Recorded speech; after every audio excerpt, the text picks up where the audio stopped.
On se retrouve sur le plateau de La Belgique se relance, focus sur le Hainaut cette semaine et ça discute même pendant la pause, je peux vous dire. Philippe, oui. Dites-nous tout, puisque nos téléspectateurs ont le droit d'entendre ce que vous disiez en off quand même. Ah ben on est sur le site de la Glover avec un événement extraordinaire qui a eu lieu ce week-end, oui. L'Iron Lakes. On va parler à tous ceux qui l'ont raté, hein, comme ça ils vont se préparer pour l'année prochaine. Oui, mais déjà les inscriptions sont déjà ouvertes. C'est vrai ok. Oui. Expliquez-nous. Donc c'est un triathlon et c'est un concept qui a été lancé. Jean-Jacques en est un des moteurs également et donc il y a eu toute une équipe qui s'est mise autour de l'événement et en tout cas avec des jeunes qui avaient de très chouettes idées. On a créé ce label Iron Lakes. Je me souviens encore de la réunion. J'ai bien compris, Olivier l'a fait. C'est ça? C'était incroyable. Bravo, quelle organisation, c'était fantastique. Et ça consiste en quoi? Ce qui est intéressant, excuse-moi de te couper Philippe, c'est que quand on était 2-3 autour de la table initiée, on avait la facilité de faire ce qu'on appelle l'Ironman. Sauf que l'Ironman appartient à des fonds étrangers asiatiques et que vous devez payer. Et alors tout se fait automatiquement et vous n'avez rien à voir. On s'est dit, un concept. On s'est dit, et en plus accessible uniquement, des cotisations énormes. Et évidemment, c'est un peu comme Tomorrowland, vous ouvrez, tout est pris et les grandes vedettes arrivent. Sauf que nos gens du local ne pouvaient pas le faire. Et donc on a dit non. Et on a dit on va faire un label, tu te souviens? On a dit on va appeler ça Iron Lake. Et alors, la première année, on dit on teste 1000 participants. La deuxième, pas de chance, 15 jours avant, tout est annulé. Et celle-ci, 2700 participants. Bon, ça consiste en quoi? Alors c'est un triathlon, natation, vélo et jogging, avec des distances différentes. Et vous avez fait le demi, bravo. Le demi. Voilà, c'est très dur, c'est très compliqué. L'eau doit être un peu fraîche quand même. On s'en va encore. Ça va. Mais bon, un bon ambassadeur, donc moi je n'ai pas de souci à ce que vous en parliez. Alors, je n'étais pas venu pour parler de ça, mais c'était l'Iron Lake, c'est magnifique comme organisation. Donc nous, l'histoire, on est venu avec des amis, on a pris un gîte pour le week-end, on a passé le samedi, on a passé l'utile à l'agréable quoi. Voilà, on a passé le samedi là, on a tous couru. Vous étiez sur le podium à l'arrivée? Non, pas cette fois-ci. Pas cette fois-ci. Rendez-vous l'année prochaine donc. Mais on est dans l'approche économique avec ce que vous expliquez là, très intéressant parce que le compétiteur vient, s'inscrit, ils sont 2 ou 3 personnes qui l'accompagnent. Plus ou moins. On peut loger sur place. On loge sur place. 2-3 jours. On a des villages de vacances. Donc il y a toute une économie qui tourne autour de la région. Et là, c'est notre volonté et notre projet d'assurer la continuité de projets événementiels parce que derrière, il y a une économie. Il y a nos clubs qui fonctionnent bien. Il y a nos villages de vacances qui sont remplis. Les gîtes de la région également. Les restaurants travaillent. Et les gens passent apparemment un très bon moment. Donc, Tulay, face à vos clients, alors c'est peut-être pas le rôle d'un management RH de conseiller les clients sur une certaine créativité, mais est-ce que vous avez senti face à vos clients des gens motivés, toujours prêts à avancer et à être créatifs et à mettre des nouvelles formules en place? Oui, clairement. Donc les employeurs doivent aussi innover. Donc au niveau de l'organisation du travail, il n'y a rien à faire. Sinon, on est moins attractif sur le marché, on retient moins facilement son personnel. Et cette flexibilité-là, elle peut être mise en place au niveau de la durée du travail. On a parlé du télétravail, mais pas plus tard que la semaine passée, je mettais encore un système par exemple, d'horaire flottant où le travailleur peut arriver à l'heure qu'il le souhaite et repartir à l'heure qu'il souhaite également. Et des meilleures conditions de travail? Différentes en tout cas. Et voilà, c'est vraiment du sur-mesure aussi. On ne peut pas appliquer la même chose dans le RECA ou dans les soins de santé. On doit vraiment venir avec des propositions sur-mesure en fonction des besoins de tel ou tel employeur, de l'activité de l'entreprise. Olivier ou Jean-Jacques, ça aussi, il faut le développer, il faut avancer vers une manière plus moderne de gérer ces équipes? Bien sûr. Moins rigide?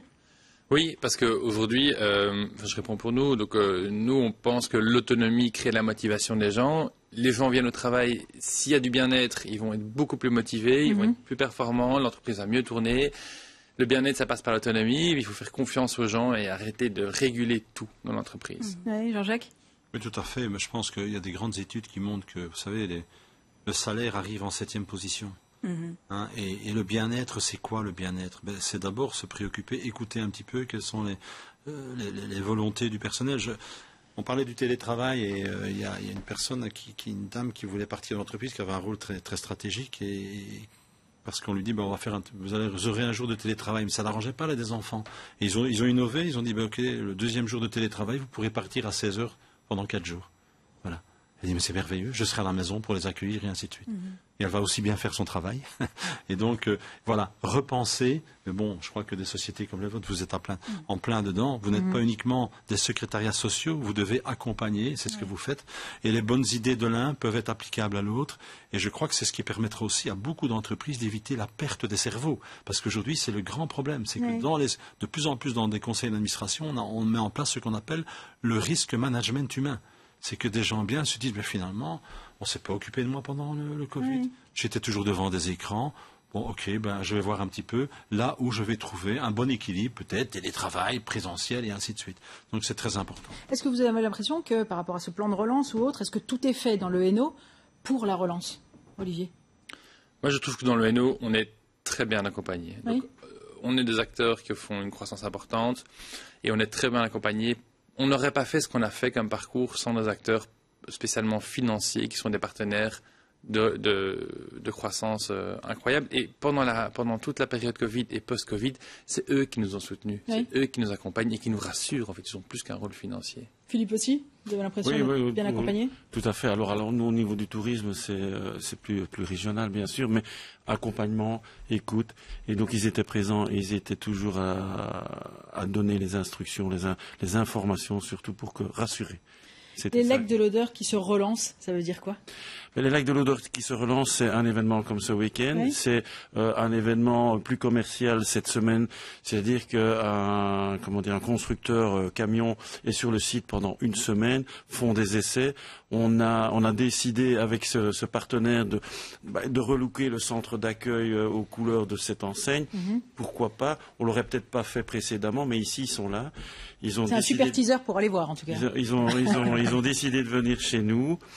Et donc nous, on va favoriser ça. Les logements, ils se remplissent, le centre de vacances? Encore une fois, cette entreprise, ils sont une vingtaine, chefs d'entreprise et les accompagnants qui gèrent cette semaine logent sur place. Donc c'est aussi là du tourisme économique. Séminaire résidentiel, c'est très important pour nous. Nous avons les outils, mais c'est aussi, on pense à demain. On a travaillé, et Jean-Jacques est aussi un moteur sur ce projet-là. C'est une zone de nage en eau libre. Ça peut paraître, c'est quoi? Ok, mais ça va nous permettre peut-être d'aller chercher des équipes qui vont participer au triathlon en 2024 aux Jeux Olympiques à Paris et venir s'entraîner chez nous à 250-300 km de Paris avec de l'hébergement, des structures. Et en tout cas, un accompagnement de notre part. Et puis vous avez un beau sponsor là à côté de vous. Bienvenue copains. Parlons quelques minutes de l'image du Hainaut. On ne peut pas dire que c'est la région, c'est la zone géographique en Belgique qui a la meilleure image. Comment on fait pour améliorer ça, Jean-Jacques? Je pense qu'il faut être modeste, il faut être conscient qu'on vient de loin. Il faut ne pas oublier qu'on avait une image extraordinaire industrielle il y a une époque. Et qu'aujourd'hui, on doit la reconstruire. Et je pense qu'avec les différents projets qui arrivent, je pense qu'il faut en parler. Je pense que c'est tout d'abord une chance d'être invité à votre émission pour promouvoir notre Hainaut, et c'est ce que vous avez fait durant cette semaine. Et les projets vont sortir de terre. On parle du digital, on parle du biotech, on parle... Bon, toutes les régions sont en train maintenant, en tout cas la région de Mons, la région de Tournai, parce que le Hainaut est fort disparate. Hein, et ça bouge quand même. Et ça bouge. Et donc on est en train... en plus, on est au centre. Hein, j'ai quasiment dit au centre de l'Europe, mais on est vraiment bien situé. Donc je pense qu'avec il faut oser se dire, et on attire maintenant des entreprises de haute qualité, et alors...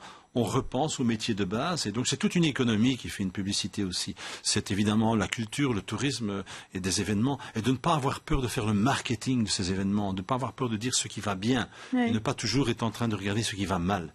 Moi, je crois qu'il faut rester positif, rester dépressif en se disant oui, il y a encore ça ou ça. C'est vrai, on a entendu, il y a encore des problèmes dans certaines entreprises. Il y aura toujours des problèmes dans certaines entreprises, mais il y aura aussi toujours des entreprises qui se développent, qui innovent, qui performent, et ainsi de suite. Et donc, je crois qu'on doit être dans cet esprit positif de parler du bien-être. C'est d'ailleurs dans le club d'affaires que j'ai la chance de présider, ce sera notre objectif. On ne va que promouvoir ce qui va bien et on va aider les gens à se développer. Et si vous aviez un conseil à donner à un chef d'entreprise qui nous regarde et qui a un peu de mal? Je crois qu'on a dit, il y a des outils économiques en Wallonie qui performent, on peut s'y adresser. Et puis, s'ils sont dans la région de Charleroi qui viennent nous voir, on est là pour ça dans le club d'affaires. Oh non, mais vraiment, et je pense que d'autres clubs d'affaires brillants, je les connais, on va travailler ensemble, que ce soit dans la région de Mons ou autre, eh bien, c'est la même chose. C'est de ne pas rester et se terrer, de se dire, il faut sortir, il faut écouter et il faut se dire, voilà, on peut être, en tout cas, et puis pas avoir peur non plus de travailler avec les médias. Je pense que les médias peuvent être un excellent relais.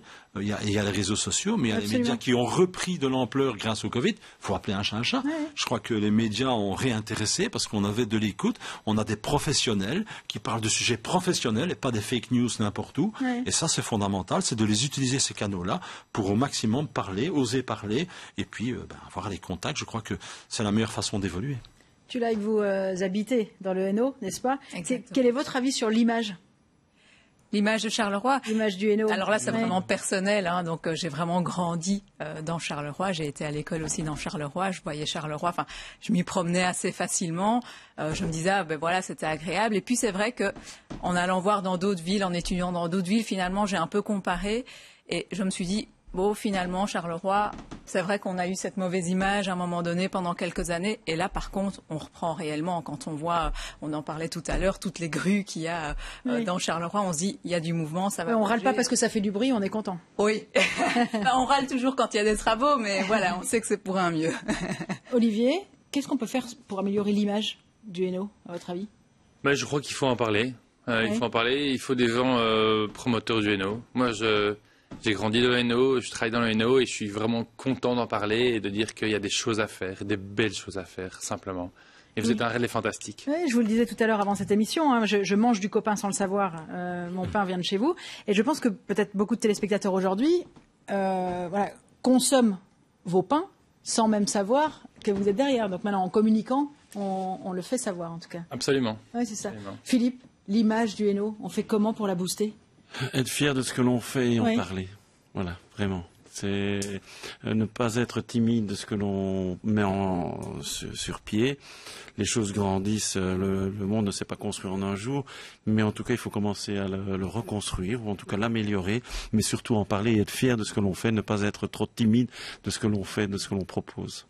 Pour clôturer cette émission, on est d'accord pour dire que la relance de la Belgique, elle est engagée, Jean-Jacques? Oui, bien sûr. Je crois que il y a un programme énorme, aussi bien au nord et au sud du pays, qu'importe, ça n'a pas d'importance. La relance est là. Malheureusement, évidemment, la région et puis des régions plus liégeoises ont souffert avec un autre sinistre grave, très grave qui nous est arrivé. Mais je pense qu'aujourd'hui, on est dans un grand programme de relance et je pense que fabriquons du belge. Oui. On a un bel exemple ici. Oui. On doit le penser à tout niveau. Repensons finalement des activités. Et derrière tout ça, il faut repenser la fiscalité au travail. Mais ça, vous êtes là pour ça. Hein.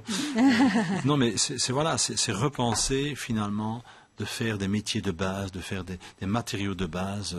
Et donc, le principal pour que l'être soit heureux, c'est qu'il soit en activité. Qu'ils soient en activité économique. Donc, plus les gens seront en activité économique, plus ils seront heureux et plus tout le monde s'en réjouira. Et puis, on est d'accord, il y a tout ce qu'il faut en Belgique. Tout à fait. N'est-ce pas? Merci, en tout cas. Merci beaucoup d'être venu sur ce plateau pour parler du Hainaut. On achève ainsi cette semaine qui a fait ce focus sur le Hainaut. La Belgique se relance, continuera une nouvelle semaine, la semaine du 11 octobre. Attention, ce sera au Brabant Wallon cette fois. Merci beaucoup de votre attention. Bonne journée.